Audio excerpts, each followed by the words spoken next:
Hello everyone, this is Remlace from 40k Theories, and welcome to this new episode of 40k Lore for Newcomers. For this episode, we will be taking a brief look at the Tau Empire. As always, this is a brief overview and certain events and such will have their own in-depth videos dedicated to them within the future. So without further ado, let's begin. Let none doubt that the Tau Empire will bring unity to all. Let none doubt that now is our time! Forward! For the greater good! Native to the region of space known as the Eastern Fringes, the Tau are the youngest of all the major sentient races within the galaxy. They are remarkable in the fact that they have risen from a Stone Age society to an empire spanning dozens of worlds in less than 5,000 Terran Standard years. Despite being such a young race, the Tau have developed many types of advanced technologies, from anti-gravity technology utilised in their vehicles, to powerful weaponry, and even artificial intelligences capable of replicating the personalities of long-deceased Tau. The Tau fight to expand the limits of their territory, and to bring other races into their fold, under the concept known as the Aun'Va, which roughly translates to the greater good. Our conquest is inevitable, our ascension a matter of time. Let none who are wise deny our destiny. The Tau were first encountered by the Imperium during the tail end of M35 as a primitive Stone Age Xenos race upon the world of Tau. The Imperium planned to colonize the world, wiping out the fledgling race in the process. But this never came to pass due to intense warp storms that erupted around the planet. The Tau race would be all but forgotten by the Imperium for the next several thousand years. At this time, the Tau had evolved into separate subspecies, each with their own cultural and physiological traits. Eventually, the Tau began to develop settlements and agriculture, as well as rapid technological progression, including the development of black powder technology. This inevitably led to war between the different subspecies of Tau, which would lead to the death of hundreds of thousands of Tau. This period of Tau history became known as the Mont-Au, or Death Age. This period of conflict only came to an end with the arrival of a new species of Tau, mysterious beings known as the Ethereals, who supposedly first appeared at the Battle of Sio't. With the arrival of the Ethereals, the Mont-Au finally came to an end, and Tau society would be completely reshaped and restructured, and become focused upon the concept of the greater good, or Tau-Va in their native tongue. The Tau continued to rapidly progress technologically, which soon led to the Tau developing voidcraft. This also allowed the Tau to begin colonizing the planets of their native planetary system, claiming an initial 7 worlds, which would become known as septs in their first expansion. This expansion of their territory, known as the First Sphere of Expansion, lasted for well over 1,000 years, and brought the Tau into contact with numerous other Xenos races, such as the Kroot and the Orcs.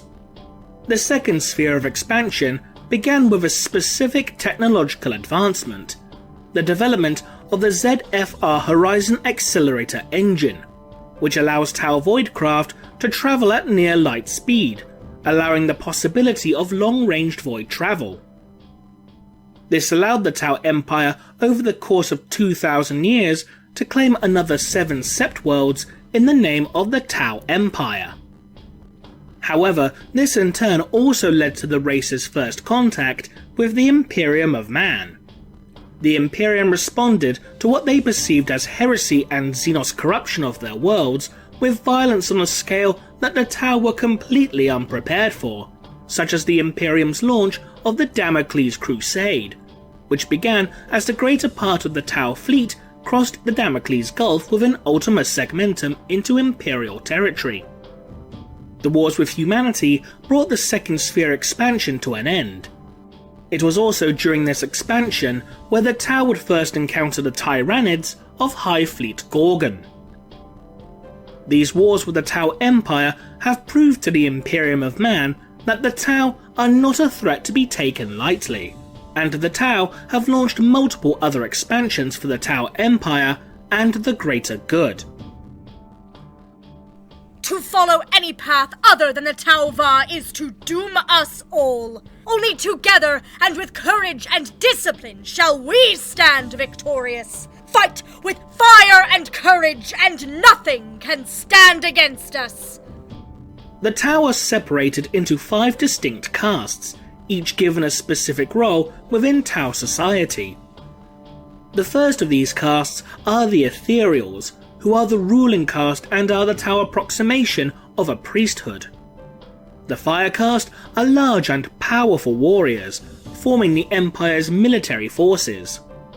The Earth caste are the shortest and squattest, with its members fulfilling the roles of scientists and engineers. The Air caste are the tallest and most slender with hollow and delicate bones, and they undertake the duty of being pilots and messengers. The final caste is the Water caste, whose members are skilled orators occupying the role of merchants and diplomats. The Tau as a whole are not adverse to the idea of incorporating other races into their fold. While they'll hold fast to the view that their philosophy is greater than that of other races, they typically hold respect for all sentient life. This is a stark contrast to the Imperium of Man, which is highly xenophobic in comparison. As such, the Tau will try and sway other races into becoming part of the Tau Empire, by showing them the benefits of becoming an auxiliary race. The Water caste will use their silver tongues to describe the benefits of joining the greater good, and for the most part are successful in doing so, with the greatest of the Water caste having recruited 3 races into the Tau Empire during his lifetime. They will even go as far as making propaganda films detailing why a race should be assimilated by the Tau Empire, portraying the Empire as a utopian society. But if a race is adamant in refusing to join the Tau Empire and retaining their independence, the Tau are not above using the warriors of their Fire caste to simply conquer new territory, although generally this is considered to be a final solution. Tau society is also highly automated, with numerous drones and other artificial intelligences performing the bulk of manual labour. This allows an individual member of Tau society more free time to indulge in personal projects, although the majority of hard labour such as farming and construction is still carried out by the Earth caste. Even when broken, a sword may still cut. The most noticeable trait of the Tau themselves is their characteristic blue skin. This skin is tough and leathery, and seemingly doesn't perspire in the same way that human skin does. They also sport a distinctive cavity within their foreheads in place of a nose, the shape of which denotes sexual dimorphism. Male Tau have a cranial cavity that is shaped like an uppercase I, whereas females in comparison sport a cavity that is a distinctive Y shape. Despite sporting relatively large eyes, Tau eyesight is considered to be rather poor in comparison to that of other races. As such, the Tau have evolved a highly developed sense of smell to help compensate for this ocular deficiency. While some Tau sport what appears to be hair upon their heads, these hairs are in actuality hormonally triggered protein fibers and not comprised of keratin as in human hair. Tau boast multiple physical differences between each caste. The Fire caste are the most physically powerful, having descended from powerful plains hunters. The Earth caste are physically the shortest with the densest bone structure, making them the most physically stable. The Air caste are the tallest, sporting gangly and lithe bodies, and even sporting diaphanous membranes that allow them to glide upon thermal currents. The Water caste have a natural affinity to understanding and learning the various languages of a variety of different races, and physically usually fall somewhere between the fire and air castes. The ethereal caste can control the Tau of the other castes through an unknown means. This is speculated to be linked to the unique diamond-shaped organ within an ethereal's forehead, but studies have shown that this organ has little to no biological function. Regardless of how they inspire such loyalty within the lesser Tau, if an ethereal issues a command, then a lesser Tau is compelled to obey it to the fullest extent possible, even if it means their death.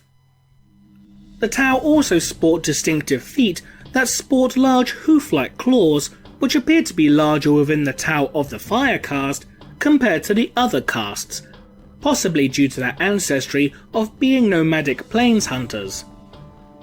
Tau also feature relatively short lifespans compared to other races, being shorter lived than even humans.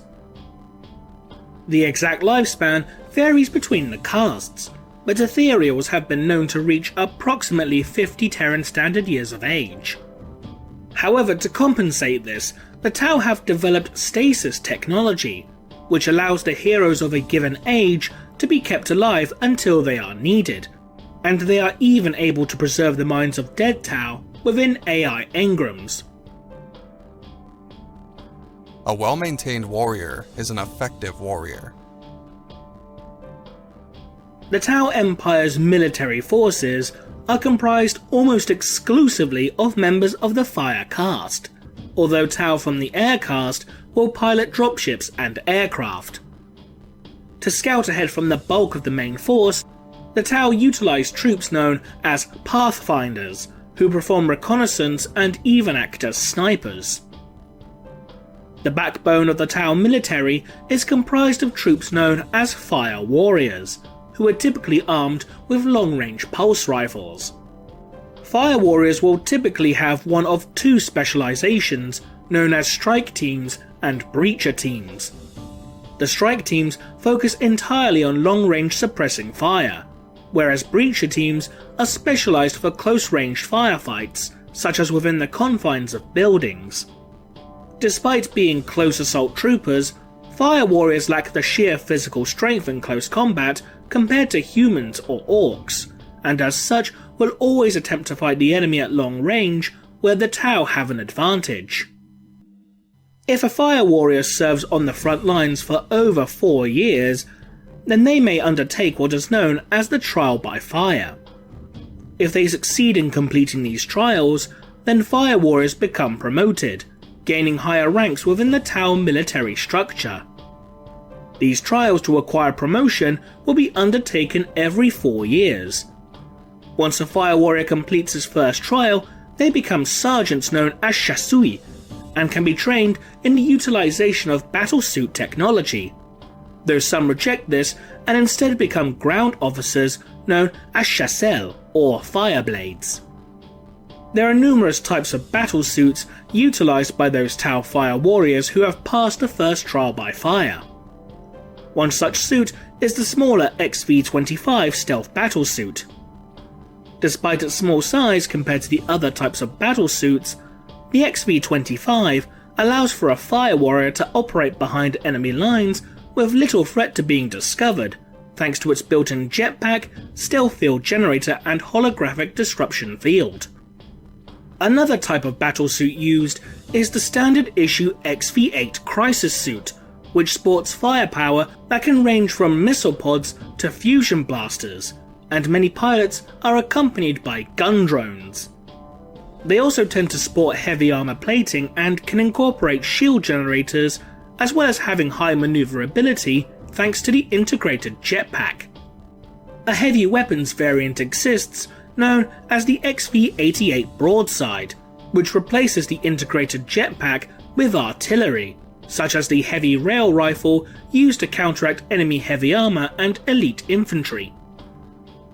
Many Tau commanders tend to utilize a variant of this battlesuit known as the XV-805 Enforcer, which is noticeably taller than a standard XV-8. One of the largest types of battlesuit is the XV-104 Riptide. The Riptide is comparable in size and function to the Imperium's Knight Titan class walkers. However, unlike Knight Titans, the Riptide is extremely fast and agile, able to outmaneuver similar walkers and vehicles of its size in order to strike their foe from behind.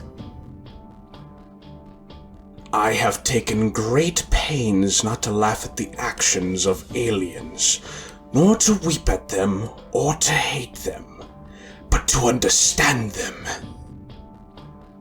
As mentioned earlier, the Tau Empire encompasses not just the Tau race, but dozens of other species that are either allied to the Tau or have been assimilated completely into the Tau Empire. Some of the more notable races are even utilized within the Tau military to help compensate in areas where Tau skills may be lacking. The Kroot are an avian Xenos race who were one of the first to ally themselves with the Tau, thanks to the Tau assisting the Kroot with the defending of their homeworld Pek from an Orc war. However, many Kroot do live the life of a wandering mercenary, and as such they will offer their services to a variety of races, including humans. They are also savage and brutal close combat fighters, and despite their scrawny appearance, are deceptively fast and incredibly strong, with their musculature sporting a greater power to mass ratio than that found within humans. Kroot are also able to undergo controlled mutation and evolution through their dietary habits, absorbing the DNA of the prey they consume, an act known as shaping. However, this shaping can also lead to evolutionary dead ends, resulting in creatures such as Kroot hounds, Krootox, and Narlox.